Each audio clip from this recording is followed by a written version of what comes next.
우리가 옛자를 벗어버리는 방법을 계속 말씀을 드렸지만 이거를 의심을 할 경우에는 되지 않는다. 그러니까 의심을 그러면 들어올 때 어떻게 해야 되는가라고 말씀을 드렸죠. 그래서 잠언 22장 우리가 한번 말씀 보고 갑시다. 잠언 22장 17절에서 19절까지 한번 봅시다. 잠언 22장 17절에서 19절. 이게 이어지는 거라서 우리가 봐야 될 것 같아요.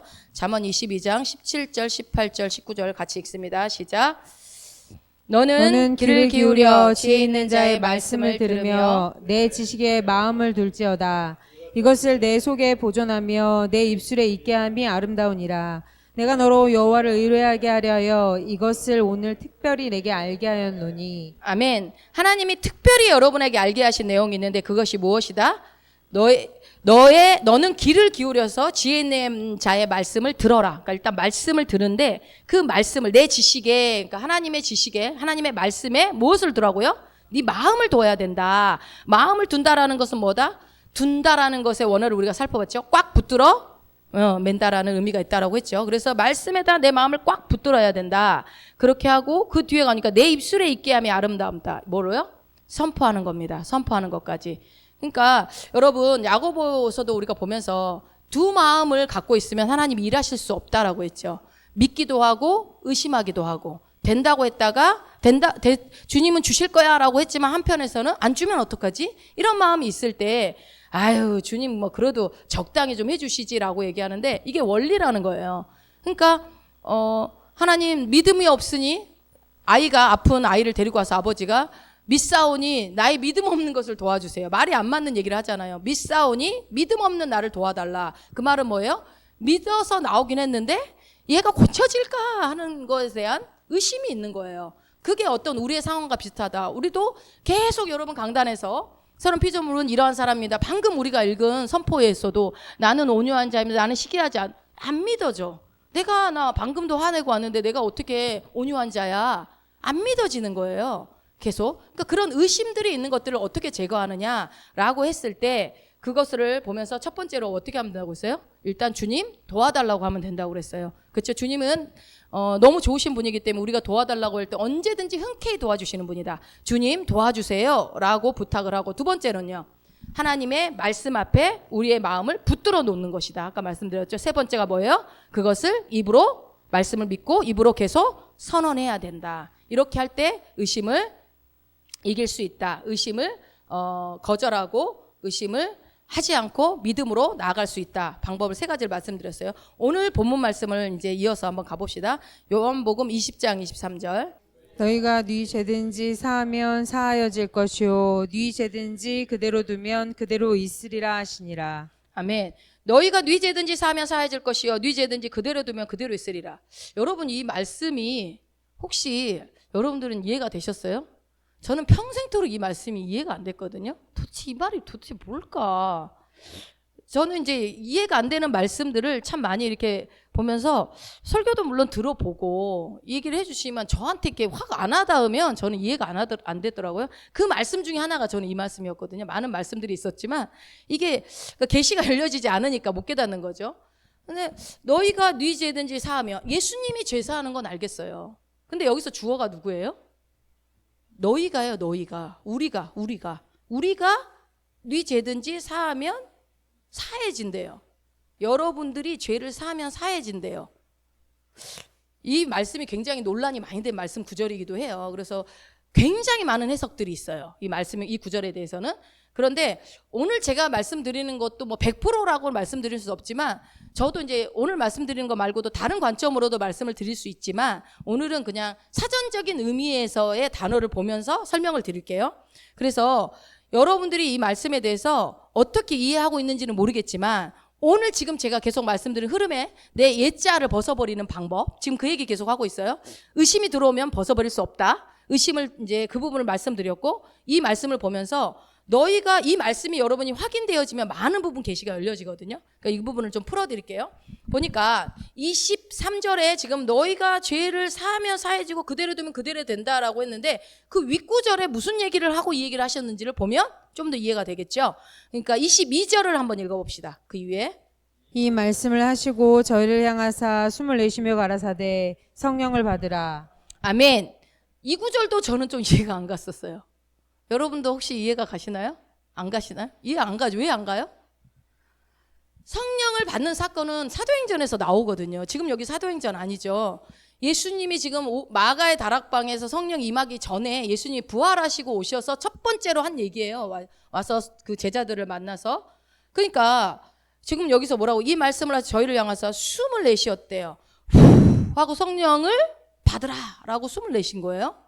그리고 나서 사도행전 1장 8절 한번 우리 외워볼까요? 오직 성령이 너희에게 임하시면 너희가 권능을 받고, 예, 거기까지. 그러니까 동일한 사람한테 사도행전에 똑같이 이 얘기를 해요. 이 말씀을 받은 제자들한테 똑같이 성령이 너희가 임하시면 권능을 받는다는 말을 사도행전 1장 8절에서 한단 말이에요. 그러면 지금 방금 읽은 요한복음 20장 22절 23절은 성령을 받기 전인가요? 후인가요? 지금? 성령을 받기 전이란 말이에요. 그러니까 아직 이들에게는 성령이 임하시기 전이에요. 그러면 예수가 지금 후 하면서 성령을 받으라고 한 그 성령은 뭡니까? 이때 받았으면 사도행전 1장 8절에서 또 받을 필요가 없는 거 아니에요? 이게 여러분 우리의 사고에 편협한 우리의 사고인 거예요. 자, 이때 이들이 받은 것은요. 그러니까 우리가 성령을 받는다 그러면 어떤 느낌이었어요? 위에서 내려오고 임한다는 느낌이에요. 그러니까 성령이 임하시면 너희가 권능을 받고 성령을 임하면 그 뒤에 결과가 권능을 받는다는 결과가 있는 거죠. 근데 여기서는 예수님이 이 말씀을 하시고 가라사대 너희가 성령을 받으라 하고 그 다음에 이어서 23절 얘기를 지금 하고 있거든요. 지금 예수님 부활하셔서 제자들한테 한 얘기예요. 자, 그래서 우리가 성령 받았다라고 할 때는요, 성령 세례라는 느낌을 많이 가져요. 그렇죠? 일생에 한 번 성령 세례를 받는다고 하죠. 그 성령 세례를 받아야지만이 성령이 온다라고 생각을 하기 때문에 여러분 이 말씀 이해가 안 가는 거예요. 자, 그런데 여기서 봐봐요. 예수님이 숨을 내쉬면서 성령을 받으라고 한 것은 뭐냐면요, 거듭날 때 내 안에 내주하시는 성령님을 얘기합니다. 자, 그러면 여러분 성령 세례를 못 받는 사람 있어요, 없어요? 성령 세례 받지 못한 분들이 있어요, 없어요? 신앙생활 하면서 많아요. 굉장히 많아요. 그런 분들 안에는 성령이 없습니까? 그러면? 그렇죠, 있죠. 성령이 없을 리가 없죠. 성령이 내 안에 내주하시는 그 성령님을 지금 예수님이 후 하고 준 거예요. 그럼 어떻게 해서 이걸 주냐? 이걸 뭐냐면 이 성령님은 뭐냐면요. 그러니까 여러분이 오늘 확실하게 이해해 두세요. 거듭날 때 받는 성령님입니다. 그러면 거듭나면은 그 모든 사람에게 성령님이 있다 없다? 거듭난 자에게는 모두 성령님이 있다라는 거예요. 그러면 뭐 난 성령 세례 받은 적 없는데 나는 방언도 못 하는데 성령이 있냐 없냐 이런 분들에게 이 근거 구절을 얘기를 하면 되겠죠. 성령 예수님이 성령을 받으라라고 할 때, 그러니까 여기서 그러면 거듭난다라는 게 뭔지를 한번 확인해 봐야 되겠죠. 거듭날 때 임하시는 성령님, 그러면 거듭난다는 게 무슨 뜻이냐? 여러분 거듭난다 그러면 어떤 느낌이 있어요? 뭔가 이렇게 사람이 막 변한다 막 이런 느낌 있죠. 뭔가 사람이 많이 변했다 이럴 때 막 거듭났다, 저 사람 거듭났네 뭐 이렇게 표현을 하는데, 우리가 요한복음 1장 12절 여러분 혹시 외우고 계시나요? 영접하는 자 한번 그거 외워볼까? 시작. 곧 믿는 자들에게는 하나님의 자녀가 되는, 여기에 뜻이 나와 있어요. 뭐라고 그랬어요? 영접하는 자 곧 하고 설명을 하죠. 뭐예요? 그 이름을 믿는 자. 그러니까 그 이름이 뭐예요? 예수 그리스도를 믿는 자. 그러니까 예수님을 영접한 사람을 뭐라고 그래요? 영접했을 때 거듭났다라고 표현을 해요. 그러면은 예수님을 믿고 거듭난 사람은 그 이름을 믿는 자들에게는 뭐가 되는 권세를 줬대요? 하나님의 자녀가 되는 권세를 줬다는 거예요. 그러니까 뭐예요? 거듭났다라는 말 속에는 예수님을 영접해서 거듭났고 뭐가 됐다? 하나님의 자녀가 되었다라는 뜻을 다 포함하고 있는 거죠. 그래서 이것을 여러분 제가 말씀드린 건 제 의견도 아니고 제 주장도 아니고 성경에 있는 내용 그대로만 말씀을 드릴게요. 그러니까 영접한다라는 것은 뭐냐? 예수 이름을 믿는 것. 여러분 예수 이름 믿어요?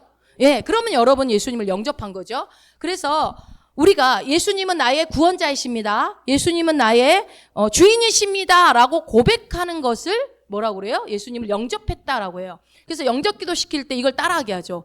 예수님은 나의 구원주이십니다. 따라해보세요. 예수님 나는 인생의 왕으로 예수님을 모셔드립니다. 이렇게 이제 고백을 하게 하죠.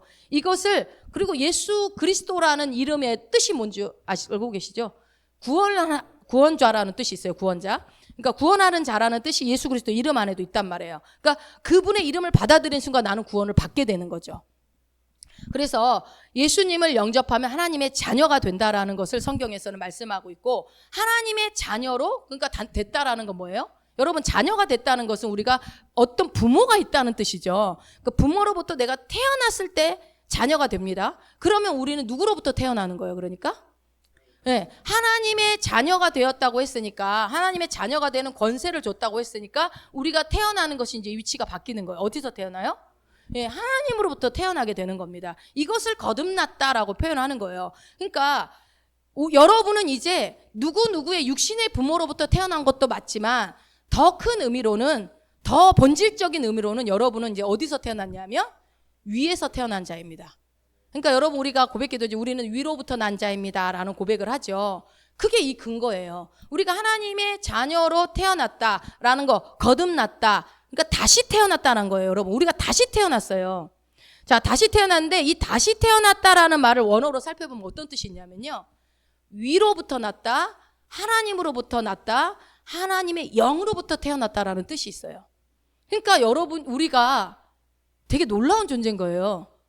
다리 밑에서 태어난 게 아니고 어디서요? 위로부터 태어난 거예요. 위로부터 하나님의 영으로부터 태어난 거예요. 그러니까 우리가 영인 거예요. 영에서 태어났기 때문에 나는 영인 거예요. 이해가 되시죠? 네. 그러니까 나는 영적인 존재가 맞는 거예요. 하나님으로부터, 영이신 하나님으로부터 태어났는데 어떻게 육이 태어납니까? 영이 태어나야죠. 그러니까 우리의 새로운 정체성은 영이 맞는 겁니다.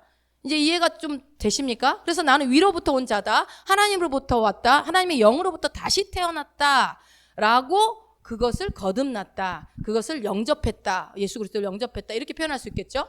그래서 이것을 거듭남을 여러분들이 명확하게 이해하셔야 되는 거, 예수 그리스도의 영으로부터 우리의 영이 태어난 것. 예, 영에서 영이 나오는 거예요. 예수 그리스도의 영으로부터 영이 태어난 것, 나의 영이 태어난 것을 거듭남이다 라는 것을 여러분 머릿속에 딱 집어넣으시고, 그러니까 요한복음 1장 12절 말씀을 근거로 해서 말씀을 드리면, 영접했을 때 그러니까 예수님의 이름을 내가 믿습니다, 그분이 나의 구원주라는 걸 믿습니다 했을 때 하나님의 자녀가 돼버리는 거예요. 그 순간. 그래서 그때 쓰는 말을 거듭났다라는 말을 쓰는데, 문제는 뭐냐면, 문제는 우리가 이거를 안 믿어요.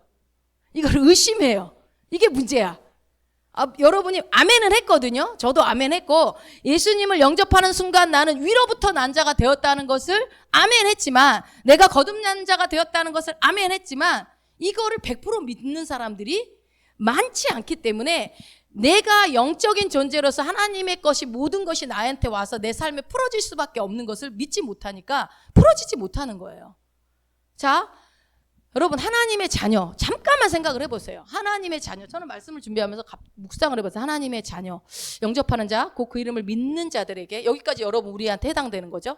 하나님의 자녀가 되는 권세를 줬다고 해서 하나님의 자녀가 되는 권세, 하나님의 자녀가 됐다라는 거. 누가요?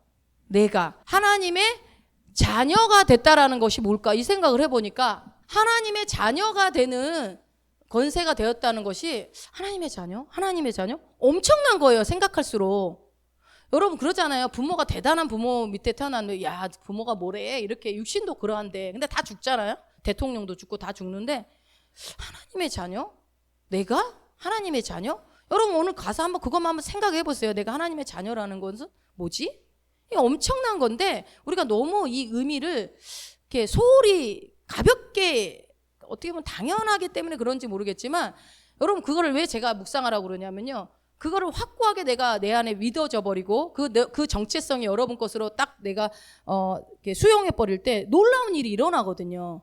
왜냐하면 자녀는 아버지의 권세를 그대로 사용하는 자거든요. 아버지께 다 내 거거든요. 근데 우리는 실제로 그러지 못한 삶을 살기 때문에, 이 부분에 대해서 내가 하나님의 자녀가 됐고 내가 거듭난 자가 되었다라는 것이 뭔지를 우리가 정말 가장 기본이고 근본적인 부분들에서 막히고 있지 않나, 저는 이런 생각이 드는 거예요. 근데 어쨌든 그때 하나님의 자녀가 될 때 누가 들어온다고요? 내 안에? 성령이 들어오는 거예요. 그분이 내주하시는 겁니다. 내 안에 내주 들어오셔서 우리 안에 거하시죠. 이것은 성령 세례 받기 전에 믿는 자, 거듭난 자에게 먼저 일어나는 사건입니다. 그러므로 하나님의 내가 지금 길거리 가는 사람을 데리고 와서 영접기도 시켰을 때 그 사람이 예수님 내가 내 구원주로 받아들입니다라고 고백했다면 그 안에 성령이 있어요, 없어요? 성령이 내주하시는 겁니다. 그것이 곧 하나님의 자녀라는 것을 증거하게 되는 거겠죠. 그래서 성령 세례를 받기 전에 받지도 않았는데 그 사람 예수님이 받기도 전에 받지도 않은 사람들한테 주신 능력이 바로 이거예요.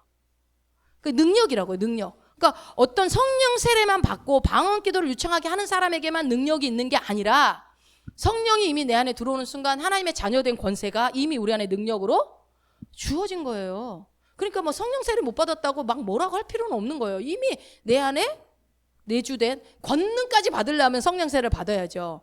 그러니까 성령님이 우리 안에 내주하시는 그것을 예수를 믿는 모든 사람에게 공통적으로 주신 능력이다. 그러면 여러분 안에 성령님이 내주하시죠. 그 능력이 얼마나 어마어마하겠습니까? 근데 거기다 성령 세례까지 받으면 증인 될 수밖에 없겠죠. 권능이 임하니까. 자, 하나님을 아버지라고 부르는 모든 사람들에게 주신 능력이 바로 오늘 방금 읽었던 본문에 요한복음 20장 23절에 나온 22절에 나온 성령을 훅 불어 넣어준 사건입니다. 그리고 보면 이제 다시 본문 한번 우리 20장 23절을 우리 다시 한번 읽어봅시다. 너희가 네 죄든지 사하면 사하여질 것이요 네 죄든지 그대로 두면 그대로 있으리라 하시니라. 예, 여기서 우리가 중요한 단어 세 가지를 볼 거예요. 첫 번째는 죄가 뭔지 볼 거고, 두 번째는 사하면이라는 뜻이 뭔지를 볼 거고요. 세 번째는 그대로 두면이라는 뜻을 볼 겁니다. 자, 이 뜻이 이해가 되면 이 말씀이 이해가 됩니다. 자, 죄라는 것은 죄는 여러분 뭐죠? 죄. 여러분 죄를 뭐로 알고 계십니까? 죄. 이게 원어로 뭐야? 하마르티아라고 하거든요. 하마르티아. 헬라어로 하마르티아라고 하는데 이 뜻이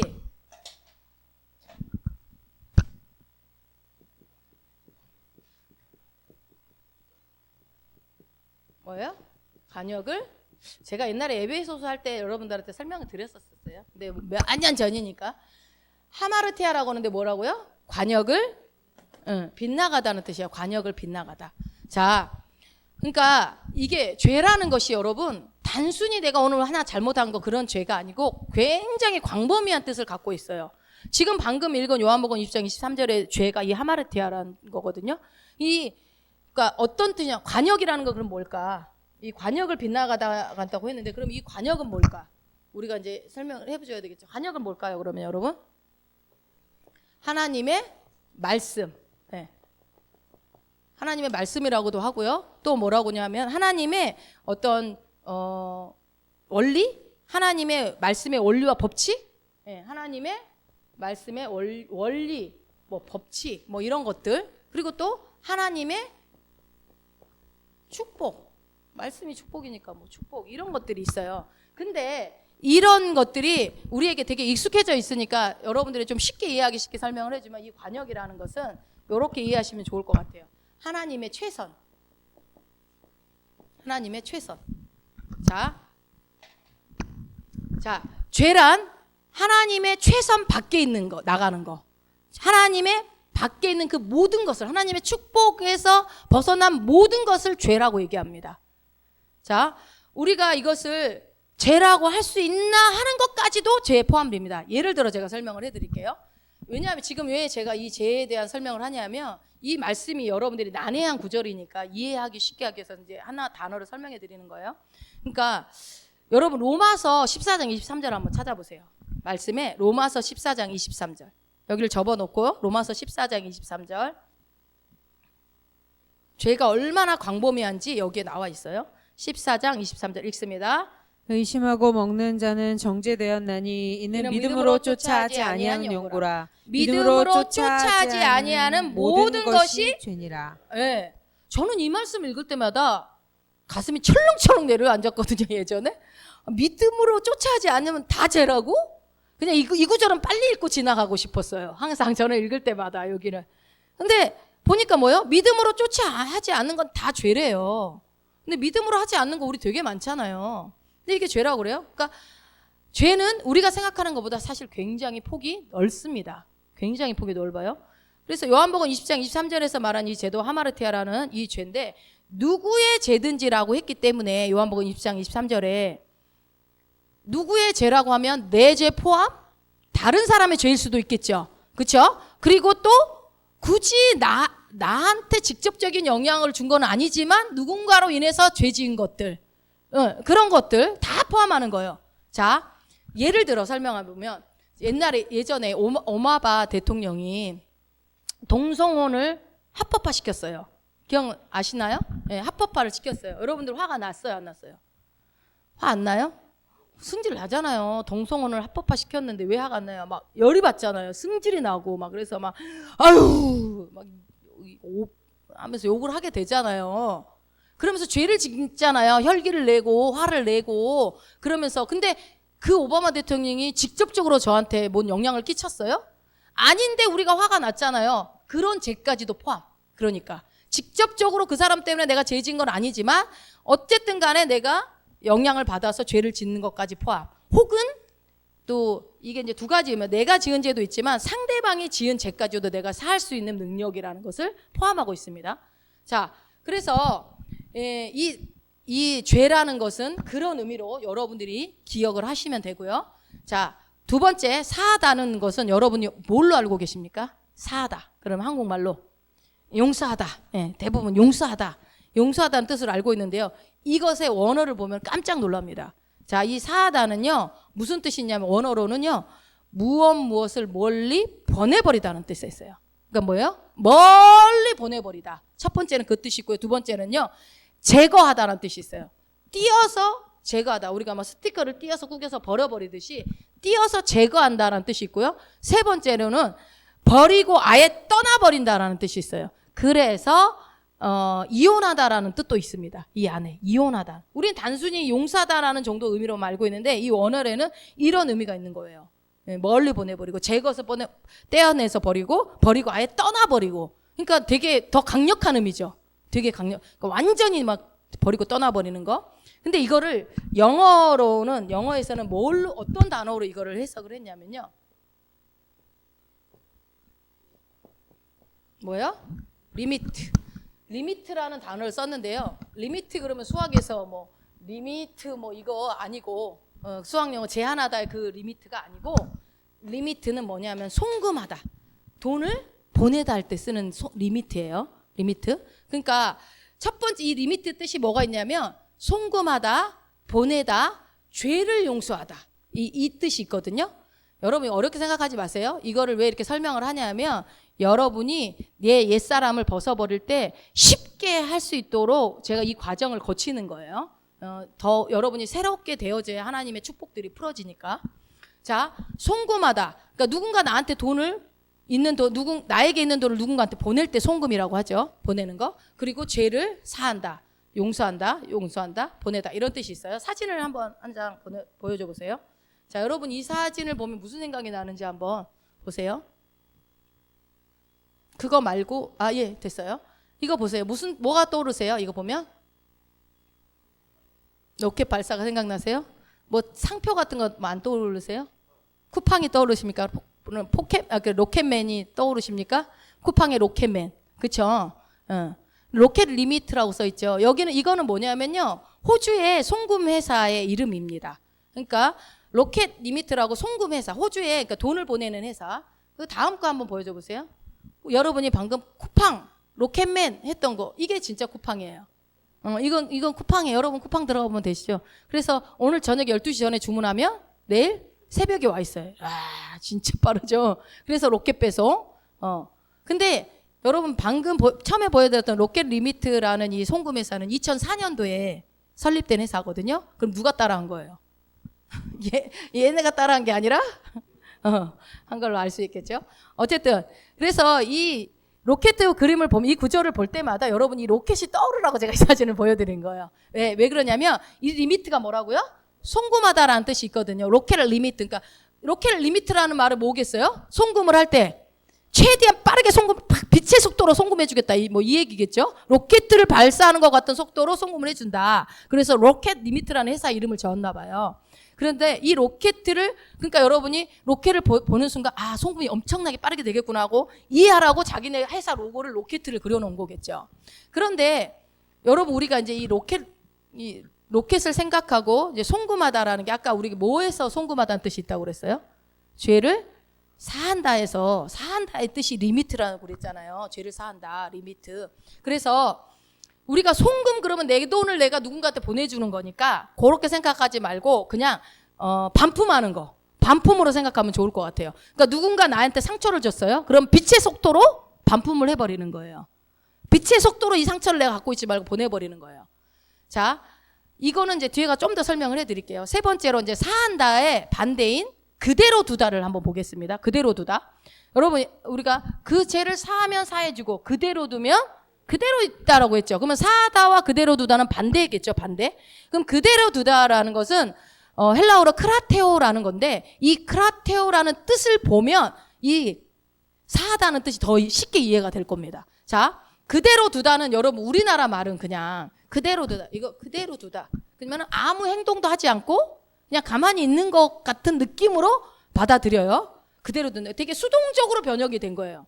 그러니까 여러분 좀 어렵더라도 사실은 다른 번역본 꼭 영어가 아니더라도 보는 게 좀 필요합니다. 왜 그러냐면 우리나라 한글 개역 이게 번역된 지가 오래되기도 했고 그래서 뜻이 내가 알고 있는 단어로 그대로 받아버리면 잘못 해석이 될 수가 있거든요. 그러니까 제가 이렇게 한 번씩 가르쳐 드릴 때 그냥 이해를 하세요. 뭐 공부까지만 할 필요는 없고. 근데 그대로 두다 그러면은 수동적인 의미가 큰데 이거를 원어의 뜻은 보면 뭐라고 되어 있냐면요. 깜짝 놀랐어요. 어떤 것에 대해서 내가 권세를 가진다는 뜻이에요. 파워를 가진다. 그러니까 더 쉽게 얘기하면 내가 그것의 주인이 된다라는 뜻입니다. 그대로 둔다라는 것은.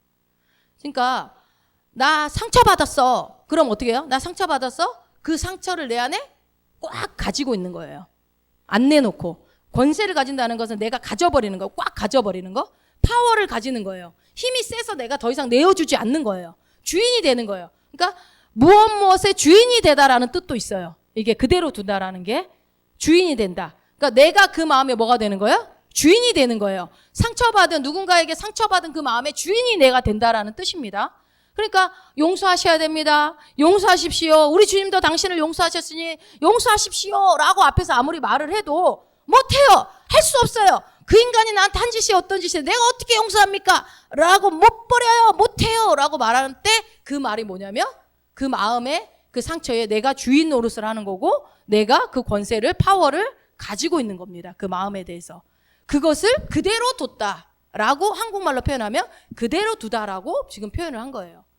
그러니까 여러분이 누군가를 미워하는 마음을 계속 가지고 있다면 그 마음의 주인 노릇을 여러분이 하고 있고 그것을 어떻게 해요? 계속 나는 용서 못해요. 용서 못해요 하면서 그 파워로 힘으로 그 마음을 지키고 있는 겁니다. 여러분이 주인이 돼서. 그래서 그러니까는 다른 뜻으로 하면 뭐냐면요. 내 안에 어떤 미움이 있어요. 그거를 꽉 붙잡고 안 내놓는 거. 그게 그대로 두다예요. 우리는 그대로 두다 그러면 그냥 이렇게 놔둬 이런 느낌이지만 실제 언어는 뭐라고요? 꽉 붙잡고 안 넣는 거. 사진 하나 보여줘 보세요. 원숭이 사진 나온 거.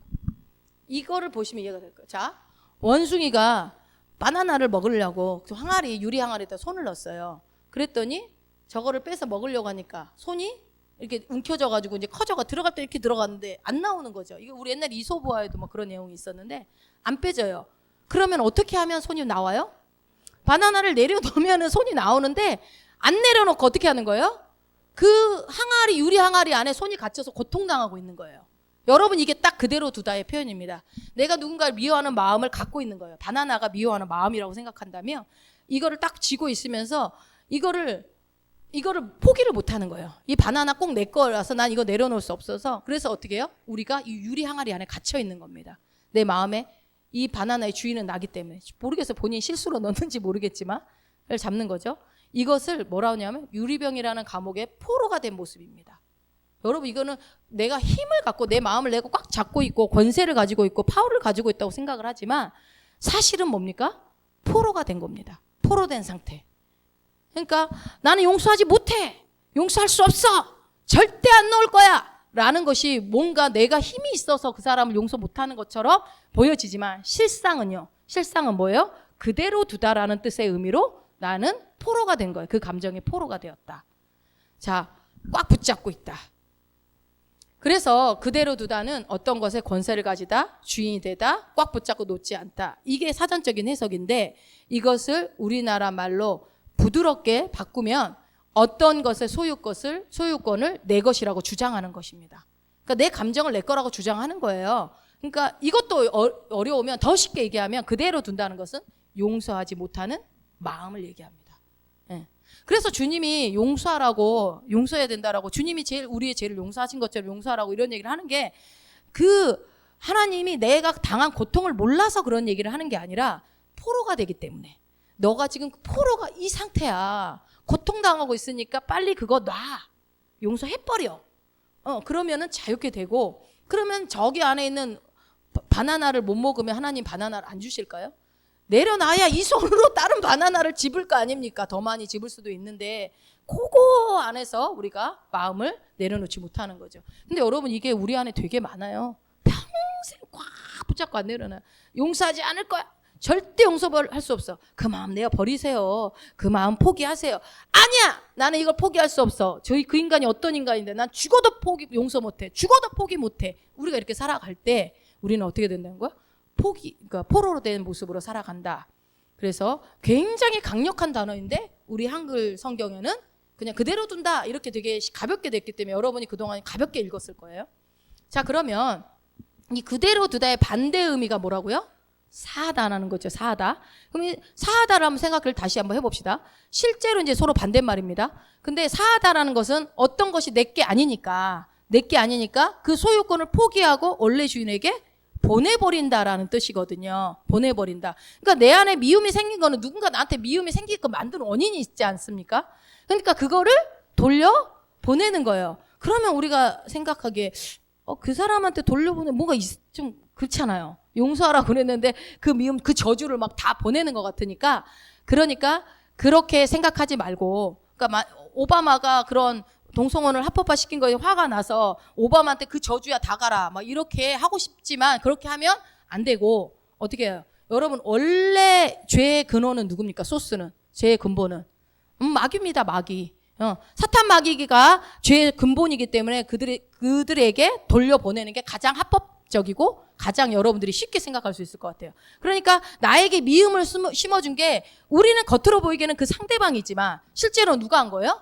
사탄 마귀가 나를 포로 만든 거예요. 미움이라는 것을 줘서 거기에 묶여서 더 큰 복을 누리지 못하게 주님이 주신 것들을 더 수용하지 못하도록 오히려 포로로 묶어버리는 거죠.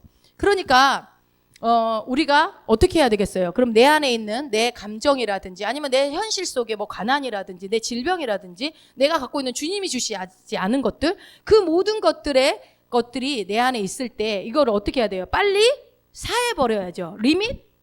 송금해버려야 돼요. 근데 돈으로 뭔가 마귀한테 돈 주는 느낌은 너무 싫잖아. 또 내 돈 뺏기는 것 같은 느낌이 드니까 그렇게 하지 말고 어떻게 해야 돼요?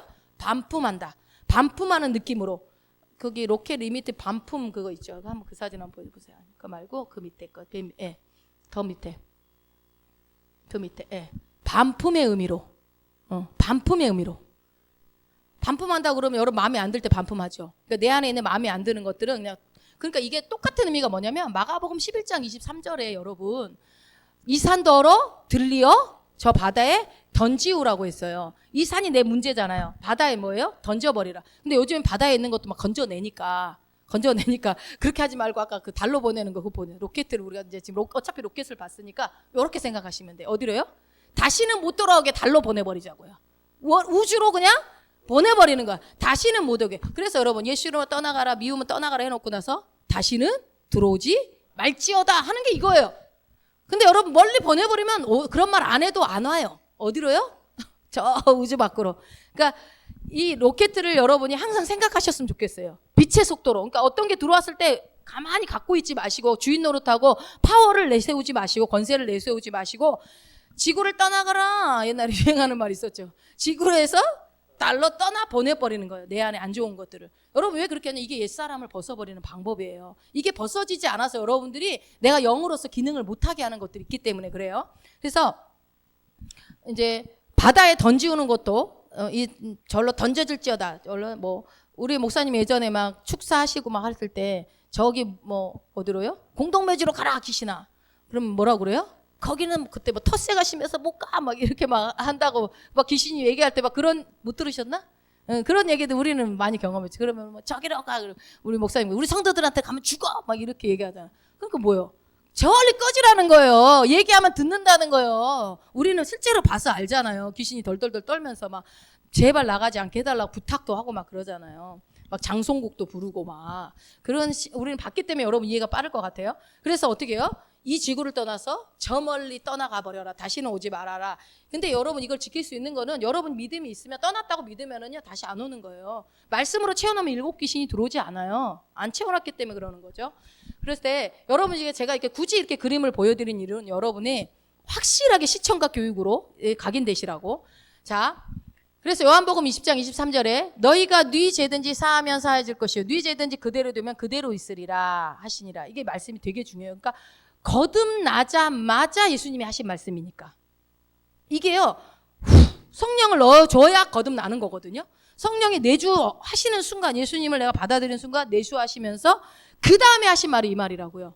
너희가 네 죄든지 사하면 사해지고 네 그대로 있으면. 그러니까 여러분 우리가 예수님을 받아들여도 뭐가 안 바뀌어요? 영은 바뀌었지만 혼이 안 바뀌어져서 옛사람의 모습으로 미움, 시기, 질투, 막 분노 막 이런 것들 혈기로 가득 차 있다는 것을 주님은 아신 거예요. 예수님이 내주하셔도 내가 영적인 존재가 되었지만 이게 있으니까 거듭난 자에게 바로 하신 말씀이 야, 네 죄든지 네가 용서하면 그러니까 리밋 보내버리면 끝나. 근데 그대로 두면 그게 너를 포로 삼아버려. 너를 올가매버려. 이 얘기를 왜 했겠어요? 거듭난 사람에게 바로 한 이유가 뭐겠어요? 혼에서 이게 막혀서 너희들이 이 영에 있는 축복들을 못 누리기 때문에 첫 번째로 하신 중요한 말씀인 거예요. 자, 그래서 나중에 이제 사도행전에 가서 성령 세례를 받고 나면은 예수 그리스도 권능을 받아서 예수 그리스도의 증인으로 살아갈 때는 그거는 더 한 단계 더 업그레이드된 단계겠죠. 네. 권세를 사용할 수 있는 단계가 되니까 성령 세례를 주는 거예요. 그럼 성령 세례를 받으면 권능을 받고 그 사람은 증인으로 살 수밖에 없는 거죠. 예수님께서 거듭난 너희가 하나님의 자녀가 된 너희가 누구의 죄든지 상관없대요. 여러분 누구의 죄든지.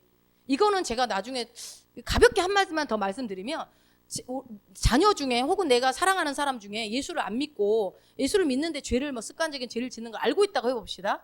근데 그 사람이 회개를 안 해. 그러면 우리가 대신 회개를 할 수 있어요, 없어요? 여기 말씀의 근거에서 할 수 있는 거예요. 그러니까 회개한다는 말이에요. 그 사람의 죄를 하나님 말씀의 근거에서 내가 그 사람의 죄를 용서합니다. 그 사람이 예수를 몰라서 이렇게 주일날 교회를 나오지 않고 있는데 하나님 이 사람이 내가 뉘든지 죄를 사하면 사해진다고 했기 때문에 내가 이 사람의 죄를 대신 용서합니다. 근데 이거는 일시적인 거예요. 영구적인 죄사함은 되지 못해요. 왜냐하면 그 사람에게 자유의지가 있거든요. 그 사람이 또 그 죄를 계속 지으면요 일시적으로는 그 죄를 주춤할 수는 있을지 몰라도 영구적으로 그 사람이 바뀌지는 못해요. 그러나 끊임없이 누군가 우리가 중보기도를 할 때에 그 죄가 사해지는 것이 이 근거 구조로 이겁니다. 그러니까 여러분 우리가 중보기도도 되게 중요하겠죠. 그 사람의 죄를 그러니까 예를 들어서 식물인간으로 누워있거나 예수 그리스도 영접했는데 몇 년 동안 교회를 안 나와가지고 병석에 있거나 그런 사람들의 죄를 내가 대신해서 회개하고 대신 용서를 죄를 사하는 기도를 할 수 있다라는 겁니다. 여러분 우리한테 엄청난 권세가 주어졌어요. 그러니까 하나님의 자녀가 됐다라는 게 권세잖아요. 권세. 그 권세가 이 죄를 사할 권세가 우리한테 있다라는 거예요. 놀랍죠? 여러분의 기도가 그러니까 우리의 말에 힘이 있잖아요. 말에 따라서 구원을 이루기도 하고 말에 따라서 그 사람에게 저주를 했을 때 그대로 되기도 하고 내가 누군가의 죄를 사할 때 죄가 사해지는 권세까지 있다는 거예요. 그러니까 이 어마어마한 권세를 우리는 사용하지 못하고 있는 거예요. 있는데.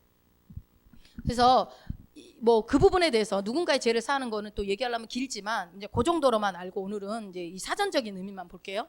이 사하다라는 거 다시요 여러분 기억하세요. 멀리 보내버리고 제거하고 떼어서 버리는 것을 말합니다. 그래서 영어로는 뭐라고요? limit. 그러니까 송금하다라는 것을 절대해서 가진 반품하다라는 의미로 생각을 하시면서 멀리 빛의 속도로 여러분 송금할 때 빛의 속도로 들어가죠. 바로 입금 처리된 핸드폰에서 하면 몇 초 만에 입금 되잖아요. 그런 것처럼 빠른 속도로 하시는 게 좋고요. 붙잡지 말고 원숭이처럼 붙잡고 있으면서 포로가 되지 마시고 그럼 내가 원치 않는 것이 여러분의 삶 가운데 있다면 여러분 그것이 내가 포로가 돼 있는 상태인 거예요. 그럼 빨리 그것을 어떻게 해요? 제거하셔야 됩니다. 그게 뭐가 됐든 자, 그러면 이것을 어떻게 적용할 것인가? 거기까지 하고 이제 말씀을 마무리할게요. 지난 시간에 했던 것처럼 똑같이 하시면 돼요. 마가복음 11장 23절에 근거해서 말을 하면 돼요.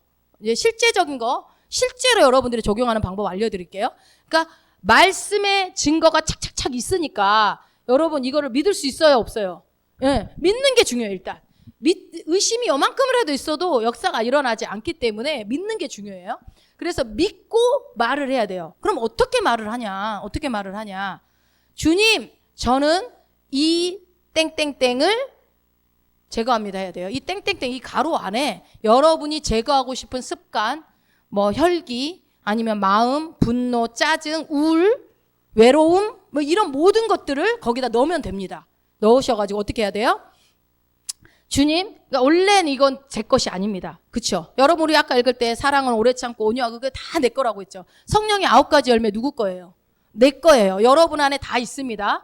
내가 막 열매를 맺어내는 게 아니에요. 그 열매이신 성령님이 내 안에 계시기 때문에 나는 그렇게 열매를 맺을 수밖에 없는 존재가 되었다는 겁니다.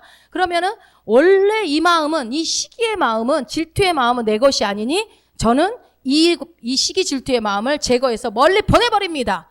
이렇게 해도 돼요. 그리고 아니면 저는 믿음, 소망, 사랑, 성령의 9가지 열매가 내 것이라고 했기 때문에 이 말씀에 근거해서 내 안에 이것만 두기로 선택합니다. 그렇기 때문에 이 분노는 나한테 있을 수 없습니다. 제거합니다. 아니면 거절합니다. 뭐 여러분이 하셔도 되고, 또 주께서 저에게 주신 권세이니 반드시 역사함을 믿습니다. 이렇게 여러분들이 말로 이렇게 입증을 하셔야 돼. 선포를 하시면서. 근데 이렇게 하면 또 여러분들이 생각이 잘 안 나, 나는 하려고 그러면 이제 또 여러분 차선책을 또 알려드려야지. 여러분들 뭐 어떻게 하라고? 뭐 믿음, 소망, 쉽게 쉬운 방법을 또 알려드리고. 어떻게 하면 될까요? 내가 꼭 바꾸고 싶은 습관이 있다고 해봅시다. 정말 안 그러고 싶은데 이 나쁜 습관이 자꾸 나를 괴롭혀요. 그럼 어떻게 할까요? 그냥 편하게 나는 이 미워하는 습관을, 정죄하는 습관을 제거합니다. 끝. 나는 이 미워하는 습관을, 정죄하는 습관을 멀리 보낸다. 끝. 이렇게 해도 돼요. 예수 이름으로 안 붙여도 돼요? 아니 내가 예수 이름, 내가 영인데 예수 하나님이 나고 내가, 근데 그건 이미 깔고 들어가는 거지. 말하고 싶으면 하셔도 돼요. 근데 이제 여러분들이 이제 기억을 쉽게 하기 위해서 여러분 제가 짧게 알려드리는 거예요. 그럼 또 영어를 잘하시는 분들은 영어로 해도 되죠. 뭐라고요? I limit. I limit. 이미 이러지 말고 limit 이렇게 해도 돼요. 왜 그러냐면 여러분 이게 제가 하는 말이 아니고 성경 말씀에 있는 내용이에요. 또 이렇게 얘기하면 또 저렇게 얘기한다 그러니까 성경 말씀 항상 근거로 돼야 돼. 예수님이요 풍랑을 보고서요 뭐라고 얘기해요? 명령을 합니다. 뭐라고 명령합니까? 잠잠하라, 고요하라 이래요. 풍랑아 내가 명하노니 이렇게 하지 않습니다. 성경 보세요. 나중에 고요하라 한마디 합니다. 고요하라. 이 고요하라의 언어가 뭔지 아세요? 고요 언어가 이거예요. 우리가 애들한테 예배 드릴 때 떠들어요. 그걸 뭐라고 그래요? 쉿, 조용, 쉿 이러죠. Be quiet, 쉿 이렇게 하잖아요. 그러니까 뭐예요? 조용. 그러니까 예수님은 파도가 막 이는 걸 볼 때 뭐라고 한 거예요? 쉿 하신 거예요. 쉿, 조용. 이렇게 한마디 하신 거예요. 그걸 한국말로 번역한 게 고요하라, 잠잠하라 이렇게 한 거예요. 원어는 뭐예요? 쉿 이렇게 한 거예요. 조용. 내가 내게 명하노니 이 파도는 멈춰질지 이렇게 하신 게 아니라고요. 에이 그건 예수님이나 한 거지 우리가 어떻게 하냐.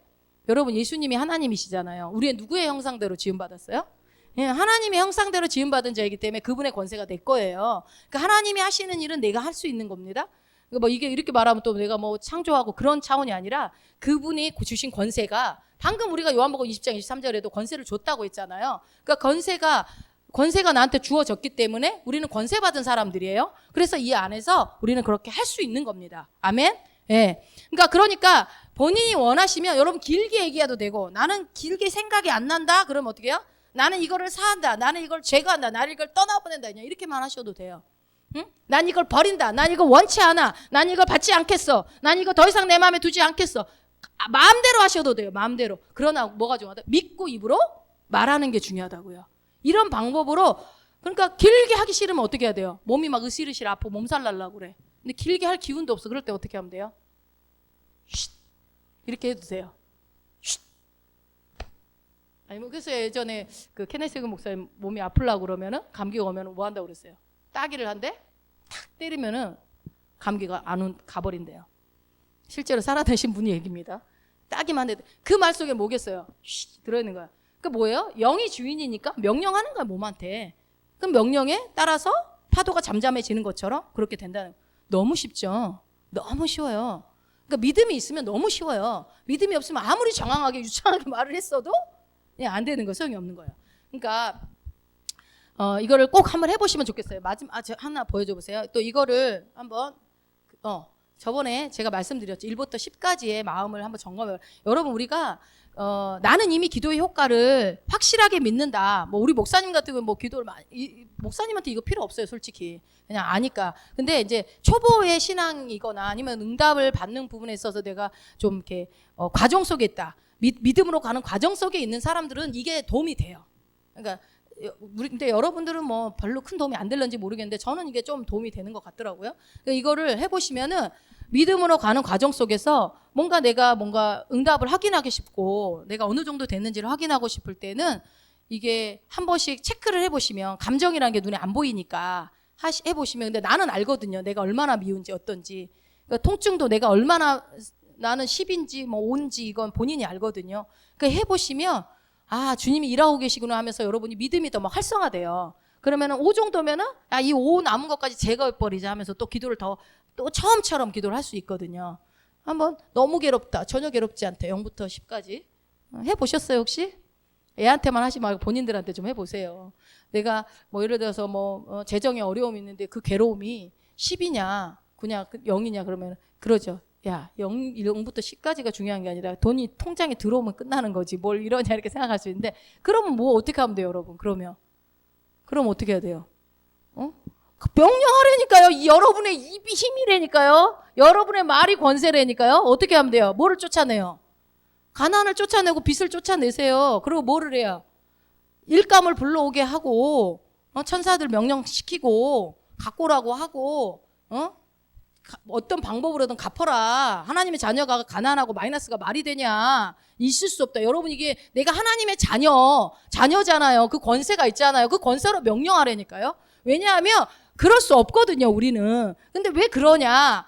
얘기하잖아요. 내가 붙잡고 있다니까요. 용서하지 않기 때문에 내가 그거를 예수님이 부활하시자마자 오셔가지고 하시는 얘기가 그대로 두면 그대로 있다. 그러니까 내 생각을 계속 새롭게 해야 된다고요. 말씀을 믿어야 된다고 여러분. 말씀을 믿는다는 건 뭐예요? 믿는다는 거 여러분들 어떻게 해요? 믿음은 듣고 입으로 시인할 때 믿음이 성장하잖아요. 근데 듣는다는 거 아무 말씀이나 듣는 게 아니라 나를 성장시키는 복음의 말씀을 들어야 됩니다. 그 말씀을 듣고 그렇다고 오늘 만약에 여러분이 이 말씀을 들었다면 그것을 여러분들이 삶에 적용하세요.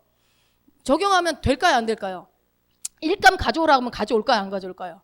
가져와요. 왜 안 가져와요. 빚 갚아지라고 하면 갚아질까요? 안 갚아질까요? 갚아진다니까요. 이거를 저는 좀 간증 좀 했으면 좋겠는데 사람들도 많지도 않고 저는 주변에서 많이 듣는데 여러분은 다음번에 제가 또 간증할 게 있을 것 같기는 해요. 어떤 분이 지금 중요한 문제를 놓고 이렇게 하고 있는데 저는 될 거라고 믿습니다. 그러니까 그런 것처럼 여러분이 해보세요. 자꾸 해야 내게 되지 않겠습니까? 한 번 하면 그 다음부터는 쉬워요. 이 기도 해야 되겠구나. 이렇게 하면 되겠구나. 길게 할 필요도 없어요. 믿음으로 하시면 됩니다. 근데 사실 이게 여러분 이게 되게 당연한 거거든요. 왜 그러냐면 하나님 말씀은 당연히 역사하거든요.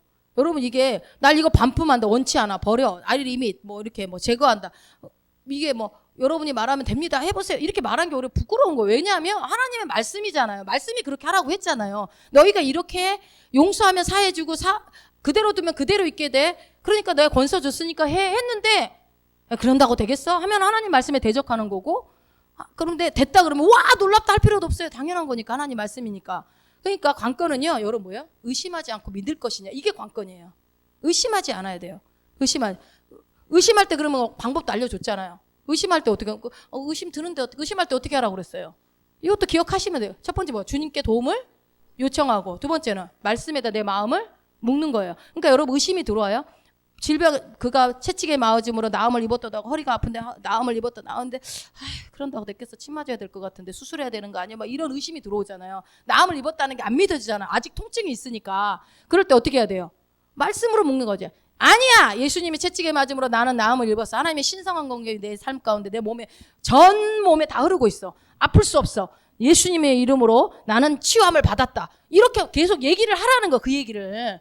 내 상황과 내 환경에 상관없이 말씀을 선포하시라고요. 말씀을 그렇게 하면은 의심이 떠나갑니다. 아니면 그것도 잘 안 되면 주님 도와주세요. 의심이 들어오면 나는 안 의심하고 싶은데 의심이 들어왔습니다. 하나님 진짜 솔직히 진짜 마음에 의심이 들어오는데 그러지 않고 싶습니다. 의심을 내어 쫓습니다. 의심을 내어 쫓으시면 돼요. 의심을 의심하라고 그랬잖아요. 말씀을 의심하지 마시고 그리고 마음을 말씀에 꽉 묶으신 다음에 입으로 선언하시면 됩니다. 그러면 여러분 지금 다 알려드렸어요. 여러분에게 권세가 있습니다. 근데 권세대로 믿음으로 선포하면 됩니다. 그걸 했는데 의심이 들어오면 어떡합니까? 의심이 들어올 땐 이렇게 하면 됩니다. 여러분은 그러면 어떤 걸 선택하시겠습니까? 여러분 뭘 선택하실래요? 여러분 이 말씀 한 구절 읽고 마치겠습니다. 신명기 30장 19절. 신명기 30장 19절.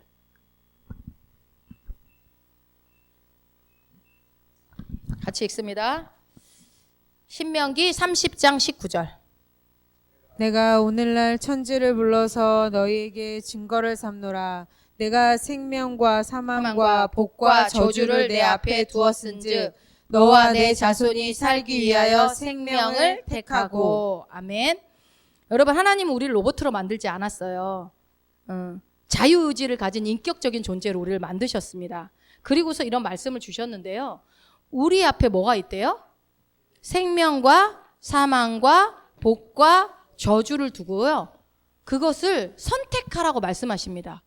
여러분 하나님은 왜 저주를 주시는 거예요? 왜 사망을 아니요. 선택권을 우리에게 자유의지를 줘서 선택을 할 수 있게끔 우리를 인격적으로 대우하신다고요. 로봇으로 만들었으면 생명 뭐 이렇게 선택하게끔 입력해버리면 하라는 대로 하겠죠. 그런데 우리는 하나님은 나와 인격적인 교제를 원하시기 때문에 로봇으로 만들지 않고 그런 존재를 만들어 놓고 말씀을 주는 거예요. 너가 선택해. 근데요. 하나님 또 너무 좋으신 분인 게 뭐냐면요. 답을 또 알려줘. 뭐를 택하라고 그랬어요? 너와 내 자손이 살기 위해요? 예. 이거 이 앞에 네 앞에서 생명과 사망이 복과 저주가 막 놓여 있다. 어떡할래? 선택해라. 그러면 뭐라고 그래요? 생명 선택해라. 답을 알려주는 거야. 이렇게 좋으신 하나님 뭐가 어려워요? 신앙생활이 너무 쉽죠. 그래서 생명을 선택하면 여러분이 자손이 내가 살게 되었게끔 하나님은 이미 세팅을 해놨어요. 당신의 자녀가 잘 살게끔 처음부터 거듭나는 순간 주님 오시는 그날까지 우리 이 땅에서 누리고 살 수 있어 밖에 없게끔 세팅이 돼 있다니까요. 이미 프로그램화 돼 있어요. 그러니까 여러분 우리가 구원받았다라는 것은요. 종합 선물 세트를 받은 거예요. 종합 선물 세트. 이 과자도 먹고 싶고 저 과자도 먹고 싶은데 누가 친척이 종합 선물 세트를 사왔을 때 정말 행복하더라고요. 그 종합 선물 세트 안에 뭐가 들어있어요? 과자가 종류별로 들어있어요. 구원이 그거예요. 여러분에게 종합 선물 세트로 주어졌고 그래서 우리 앞에 의심과 믿음 두 가지가 있습니다. 여러분 의심을 선택할 건지 믿음을 선택할 건지 여러분의 몫이에요. 이렇게 아무리 말씀을 드려도 의심을 선택하면 어쩔 수 없어요. 그러나 여러분 의심도 강력한 파워가 있습니다. 예수를 팔기도 해요. 의심이 들어오면. 그러니까 강력한 파워가 있고요. 믿는 것도 당연히 파워가 있죠. 그 두 개 다 힘이 있어요. 그 둘 중에 뭘 선택하는데요? 여러분의 자유 의지에 따라 선택이 가능합니다. 그럼 뭘 선택하라고 그래요? 하나님은 말씀을 믿음을 선택해라. 그래서 의심이 들면 어떻게 해요? 의심이 들면 또 하나님의 말씀 선택. 의심 들면 또 하나님의 말씀 선택. 의심이 들어오면 말씀, 의심이 들어오면 말씀. 이거를 여러분들이 반복하셔서 그때마다 하나님의 내 마음과 생각을 오직 하나님의 말씀에 붙들어 매는 이것이 바로 믿음입니다. 아멘.